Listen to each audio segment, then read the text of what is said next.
নমস্কার বন্ধুরা, মিতাস কিচেনে সবাইকে অনেক স্বাগত।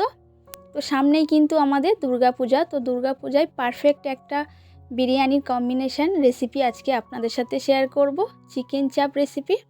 তো এই চিকেন চাপ রেসিপিটি কিন্তু আমি বানিয়েছি একদম রেস্টুরেন্ট স্টাইলে। তো পুরোপুরি ভিডিওটি জানতে চাইলে কিন্তু শেষ পর্যন্ত দেখতে হবে। তাহলে চলুন আজকে আমি আমার রেসিপিটি শুরু করি। তো চিকেন চাপ বানানোর জন্য প্রথমে নিয়েছি চিকেন। তো চিকেনটাকে ভালোভাবে ধুয়ে পরিষ্কার করে নিয়েছি। তো থাই ও লেগ পিস দুটোই কিন্তু নিয়েছি বড় সাইজ করে।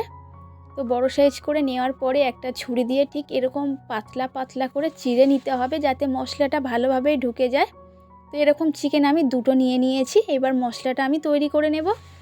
তো তার জন্য দিয়ে দিচ্ছি এখানে 2 চামচ চারমগজ, 2 চামচ পোস্ত, 2 চামচ কাজু বাদাম, জায়ফল, জয়িত্রী, দিয়ে দিচ্ছি দুটো পেঁয়াজ,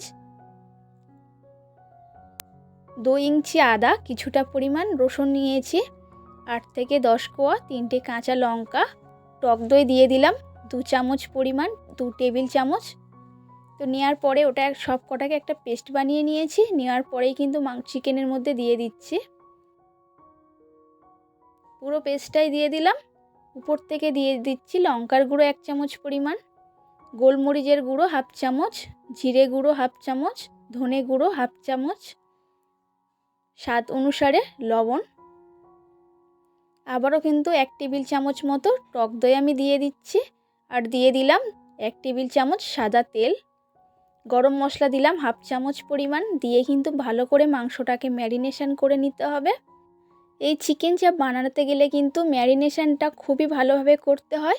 বিশেষ করে ম্যারিনেশন করার পরে 3 থেকে 4 ঘন্টা কিন্তু রেস্টে রেখে দিতে হবে। তো 3 থেকে 4 ঘন্টায় রেস্টে রেখে দিয়েছি। আপনারা যদি সারা রাতও রেখে দিতে পারেন তাহলে কিন্তু আরও ভালো হয়। তো আমি এখানে 3 ঘন্টা রেখে দিয়েছি ম্যারিনেশনটা করার পরে। খুব ভালোভাবে কিন্তু মশলাগুলো সেট হয়ে গেছে।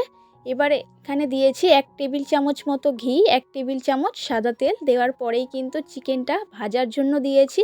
গ্যাসের ফ্লেমটা অবশ্যই করে মিডিয়াম টু লো করে দিয়েছি। তো একটু উল্টে পাল্টে কালারটা চেঞ্জ হওয়া পর্যন্ত চিকেনটাকে ভেজে নেব। তো 7 থেকে 8 মিনিট পর্যন্ত একটু উল্টে পাল্টে চিকেনটা আমি ভেজে নিচ্ছি, কালারটা জাস্ট একটু ব্রাউন হওয়া পর্যন্ত।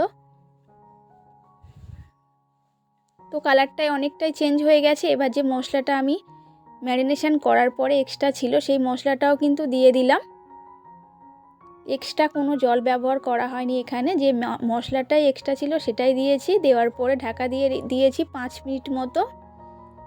আর এখানে দিয়ে দিলাম দুধ। তো এখানে লিকুইড দুধ নিয়েছিলাম 2 টেবিল চামচ মতো, নিয়ে তার মধ্যে একটু ফুড কালার মিশিয়ে নিয়েছি। আপনারা যদি ফুড কালারের বদলে জাফরান দিতে চান সেটাও দিতে পারেন। তো সামান্য পরিমাণে আমি ফুড কালারটা অ্যাড করে নিয়েছি। নেওয়ার পরে ঢাকা দিয়ে প্রায় 20 মিনিট মতো পর্যন্ত রান্না করে নিয়েছি, যতক্ষণ না চিকেনটা ভালোভাবে সিদ্ধ হয়।